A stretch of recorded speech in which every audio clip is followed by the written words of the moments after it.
राजस्थान को राजनीतिक खबरों के लिहाज से देश भर में सूखे प्रदेश के रूप में जाना जाता था, मगर बीते 5 वर्षों में राजस्थान की राजनीति ने वो रंग दिखाए जो किसी भी राज्य की राजनीति में अभी तक नजर नहीं आए।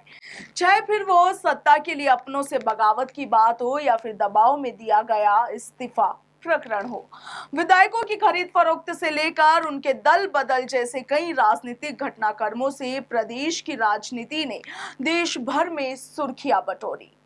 लेकिन इसका खामियाजा कांग्रेस को सत्ता गंवाकर भुगतना पड़ा और राजस्थान विधानसभा चुनाव 2023 में कांग्रेस विपक्ष में बैठी और बीजेपी ने प्रदेश में अपनी सरकार बना ली।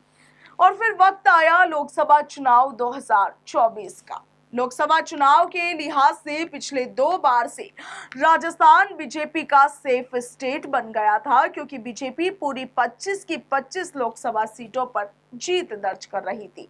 2024 में भी बीजेपी अपनी जीत को लेकर काफी कॉन्फिडेंट नजर आई। बीजेपी जीती भी, मगर जीतकर भी हार गई, क्योंकि कांग्रेस और उसके सहयोगी दलों ने बीजेपी के हाथ से 11 सीटें झटक कर ले गए। और इस बार राजस्थान में हुआ कुछ यूं कि बीजेपी जीतकर भी हार गई और कांग्रेस हारकर भी बाजीगर बन गई। अब बीजेपी में मंथन का दौर जारी है। पता लगाया जा रहा है कि किन किन की लापरवाही से ये सब हुआ। उधर कांग्रेस में भी मंथन हो रहा है, मगर कांग्रेस में मंथन इस बात का हो रहा है कि सफलता का असली हकदार कौन है, और इसे लेकर पार्टी के कार्यकर्ताओं ने भी अपनी अपनी पसंद के नेता का नाम आला कमान को भेजना शुरू कर दिया है। हाल ही में राजस्थान कांग्रेस के एक कार्यकर्ता ने कांग्रेस के राष्ट्रीय अध्यक्ष मल्लिकार्जुन खड़गे के नाम एक पत्र लिखा है।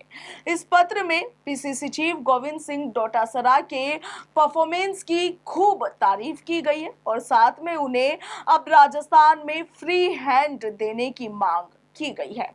यह पत्र लिखा है जिला कांग्रेस कमेटी सीकर के प्रवक्ता गोविंद पटेल ने अपने इस पत्र में लिखा है कि गोविंद सिंह डोटासरा के नेतृत्व में जब भी संगठनात्मक कार्य हुआ है, उससे संगठन को नई ऊर्जा प्रदान हुई है।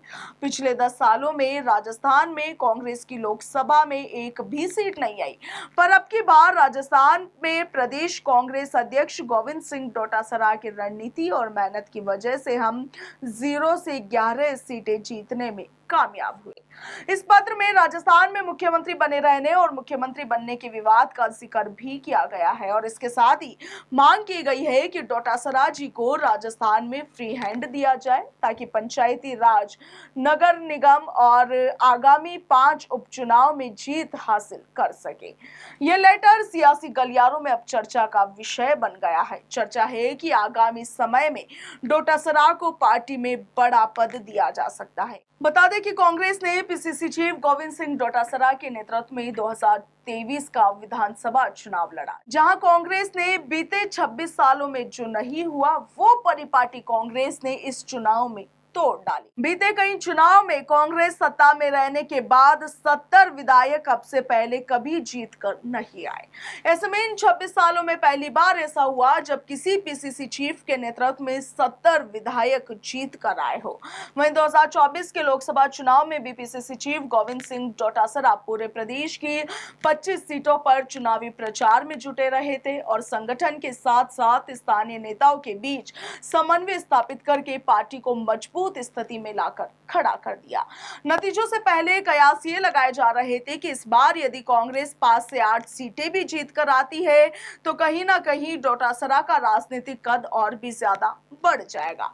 ऐसे में अब देखने वाली बात ये रहेगी कि क्या वाकई कांग्रेस के इस परफॉर्मेंस का श्रेय डोटासरा को दिया जाता है और क्या वाकई पार्टी में उनका ओहदा और भी ज्यादा बढ़ा दिया जाएगा। आपका क्या ख्याल है? कमेंट सेक्शन में जरूर लिखिएगा। फिलहाल के लिए इतना ही। नमस्कार।